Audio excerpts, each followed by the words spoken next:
chapter 17. And there came one of the 7 angels which had the 7 vials, and talked with me, saying unto me, Come hither, I will shew unto thee the judgment of the great whore that sitteth upon many waters, with whom the kings of the earth have committed fornication, and the inhabitants of the earth have been made drunk with the wine of her fornication. Let's go to Jeremiah chapter 51. Verse 7 says, Babylon has been a golden cup in Yahuwah's hand, that made all the earth drunken. The nations have drunken of her wine, therefore the nations are mad. So we see our first reference in this chapter to Babylon here. Verse 3, So he carried me away in the spirit into the wilderness, and I saw a woman sit upon a scarlet-colored beast, full of names of blasphemy, having 7 heads and 10 horns. So John is taken into the wilderness because in chapter 12, this woman flees into the wilderness.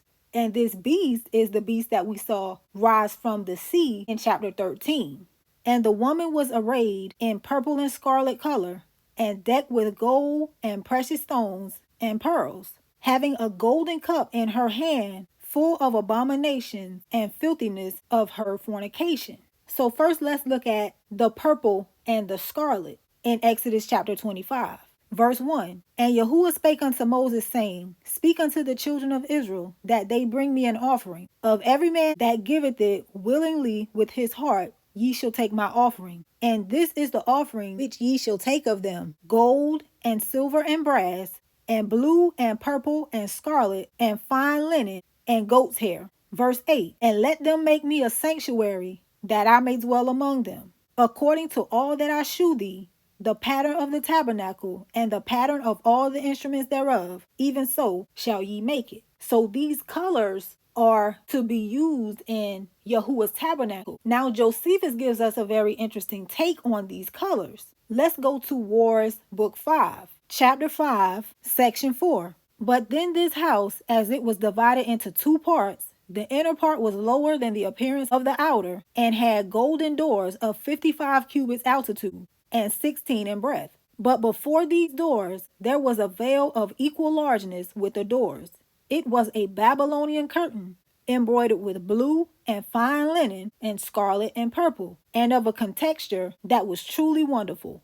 Nor was this mixture of colors without its mystical interpretation, but was a kind of image of the universe. For by the scarlet there seemed to be enigmatically signified fire, by the fine flax the earth, by the blue the air, and by the purple the sea. So the adornment of the woman is the adornment of Yahuwah's house. The scarlet on this beast represents fire, and the purple and scarlet on the woman represents fire and the sea.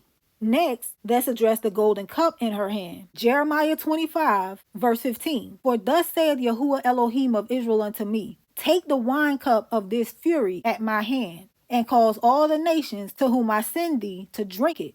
And they shall drink and be moved and be mad, because of the sword that I will send among them. Then took I the cup at Yahuwah's hand, and made all the nations to drink unto whom Yahuwah had sent me, to wit, Jerusalem and the cities of Judah, and the kings thereof, and the princes thereof, to make them a desolation, and astonishment, and hissing, and a curse, as it is this day. So when Jeremiah is speaking here, this cup has already been passed to Jerusalem, and they have been taken captive into Babylon. He now goes to several other nations, with the last one of them being Sheshach. In verse 26, it says, And all the kings of the north, far and near, one with another, and all the kingdoms of the world, which are upon the face of the earth, and the king of Sheshach shall drink after them. So Sheshach is the final nation to drink of this cup. So where is Sheshach? Strong's tells us that Sheshach is a name for Babylon. And the only other use of this is in Jeremiah 51, which we already saw is about the judgment on Babylon. Now, at the time that John was writing, Babylon was no longer a ruling power. It had already been taken over by the Medes and Persians. And we see the Medes and Persians also listed in this list in verse 25. The Medes and Persians fell to the Greeks, who are among the kings of the north. So this final kingdom, Sheshach, is not physical Babylon. This final kingdom, Sheshach, is the Babylon in this vision. Now, this woman is also referred to in Zechariah chapter 5. Zechariah chapter 5 begins when he sees a flying roll. And this flying roll is the curse that goes forth over the face of the whole earth. We saw this curse go forth when the Lamb opened the 7 seals.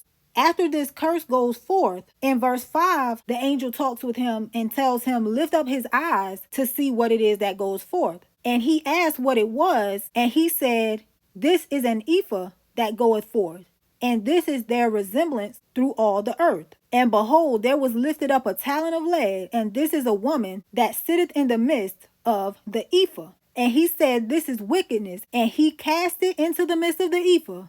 And he cast the weight of lead upon the mouth thereof. Then I lifted up mine eyes and looked, and behold, there came out 2 women, and the wind was in their wings, for they had wings like the wings of a stork. And they lifted up the ephah between the heaven and the earth. Then said I to the angel that talked with me, whither do these bear the ephah? And he said unto me, to build it an house in the land of Shinar, and it shall be established and set there upon her own base. So the land of Shinar is also a reference to Babylon. Babylon was not ruling in Zechariah's time, so this is a figurative name. Verse 5, and upon her forehead was a name written, a mystery, Babylon the Great, the mother of harlots and abominations of the earth. So the way that this text is shown here, it looks like the word mystery is in her name. But if we go to the interlinear, it says, and upon the forehead of her, a name was written, a mystery. Then it has the name, Babylon the Great, the mother of the prostitutes and of the abominations of the earth. So her name is not Mystery Babylon. The mystery is that this woman's name is Babylon, which means that she should not be in the position to be considered Babylon. Now, according to the first verse, this woman is herself a harlot. And here she is also the mother of harlots. So let's go to Jeremiah chapter 15, verse 1. Then said Yahuwah unto me, though Moses and Samuel stood before me, yet my mind could not be toward this people. Cast them out of my sight and let them go forth. Verse 9. She that has borne 7 languisheth. She hath given up the ghost. Her son is gone down while it was yet day. Now, Yahuwah has said that Moses nor Samuel could deliver this people or this city from destruction. What city is it that Moses and Samuel would be interceding for? Certainly not any pagan city. They would have been interceding on behalf of the children of Israel. Likewise, Daniel's distress would have been on behalf of the children of Israel, and John also would have been writing about them. Therefore, this harlot is a city in Israel. Let's go to Hosea chapter 2, verse 2. Plead with your mother, plead, for she is not my wife, neither am I her husband. Let her therefore put away her whoredoms out of her sight, and her adulteries from between her breasts, lest I strip her naked, and set her as in the day she was born, and make her as a wilderness, and set her like a dry land, and slay her with thirst. And I will not have mercy upon her children, for they be the children of whoredoms. For their mother hath played the harlot, she that conceived them have done shamefully. For she said, I will go after my lovers that give me my bread and my water, my wool and my flax, mine oil and my drink. Verse 8, for she did not know that I gave her corn and wine and oil, and multiplied her silver and gold, which they prepared for Baal. So God is saying here that this woman is not his wife and he is not her husband. Why would he be saying that? Is he saying he was never married to this woman? Clearly not, because he calls her an adulteress. Why would God be so adamant about this woman putting her whoredoms out of her sight if she was somebody else's wife? God is here speaking about an incoming divorce. So who is it that is God's wife? Jeremiah chapter 3, verse 14. Turn, O backsliding children, saith Yahuwah, for I am married unto you, and will take you 1 of a city and 2 of a family, and I will bring you to Zion. 17. At that time they shall call Jerusalem the throne of Yahuwah, and all the nations shall be gathered unto it to the name of Yahuwah, to Jerusalem. So Yahuwah is pleading with Israel to repent so that all nations come up to Jerusalem in the name of Yahuwah. But they haven't done that. So let's go to Isaiah chapter 1. Verse 1. The vision of Isaiah, the son of Amoz, which he saw concerning Judah and Jerusalem in the days of Uzziah, Jotham, Ahaz, and Hezekiah, kings of Judah. Skip to verse 21. How is the faithful city become an harlot? It was full of judgment, righteousness lodged in it, but now murderers. So the mystery of this woman is that this woman is Jerusalem. Verse 6. And I saw the woman drunken with the blood of the saints and with the blood of the martyrs of Yeshua. And when I saw her, I wondered with great admiration. And the angel said unto me, Wherefore dost thou marvel? I will tell thee the mystery of the woman and of the beast that carrieth her, which hath the 7 heads and 10 horns. So this angel asks a really good question here. Why did John marvel? Perhaps it is because this woman who he just saw fleeing to the wilderness from the face of the serpent, who tried to devour her seed and then persecuted her, is now in league with it. Or maybe he didn't realize how bad things actually were, and seeing the city from God's perspective stuns him. Nevertheless, the angel is now getting ready to tell us the mystery of this woman. The beast that thou sawest was and is not, and shall ascend out of the bottomless pit, and go into perdition.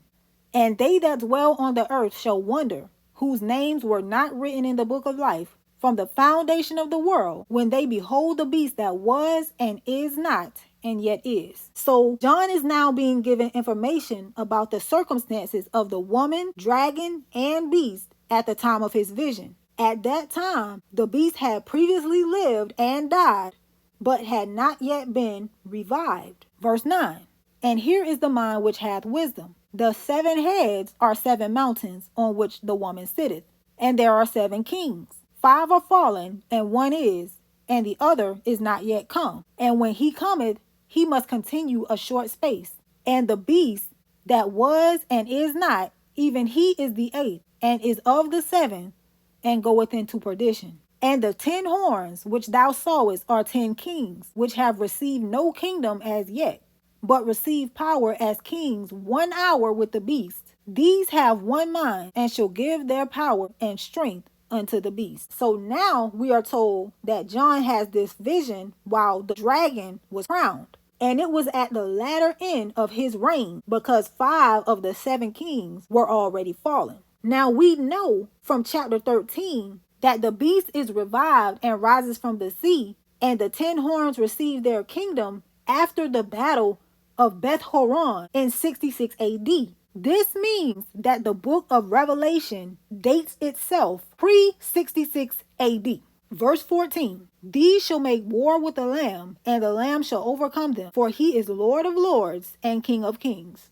And they that are with him are called and chosen and faithful. Nebuchadnezzar was given the title King of Kings when Daniel interpreted his vision in Daniel chapter 2. And he saith unto me, The waters which thou sawest, where the whore sitteth, are peoples and multitudes and nations and tongues. So the nations are gathered at Jerusalem, but not in the name of Yahuwah. They are gathered there to drink of the wine of her fornication and partake in her abominations. And the 10 horns which thou sawest upon the beast, these shall hate the whore, and shall make her desolate and naked, and shall eat her flesh, and burn her with fire.